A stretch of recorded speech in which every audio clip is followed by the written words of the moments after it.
उल्टा कर दिया ਉਹਨੂੰ ਤੇ ਚੰਮਣ ਵਾਲੀ ਸਿੱਧਾ ਨਹੀਂ ਕਰ ਸਕਦੀ ਤੂੰ ਉਠਾਣ ਵਾਲਾ ਕਿੱਥੋਂ ਆ ਗਿਆ ਓਏ ਵੱਲ ਅੱਜ ਤੈਨੂੰ ਮੈਂ ਦੱਸਾਂਗਾ ਕਿ ਬਰਫ਼ ਦੇ ਬਲਾਕ ਭਾਵੇਂ ਨਾ ਵੀ ਹੋਣ ਦੁਸ਼ਮਣ ਨੂੰ ਠੰਡਾ ਕਰ ਲੈਂਦਾ ਮੇਰੀ ਗੱਲ ਸੁਣ ਓਏ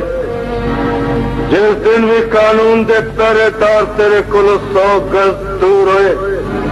उसे दिन तेन दूजा सह नहीं आने जाके शहर के सारे कंटटिया कह दे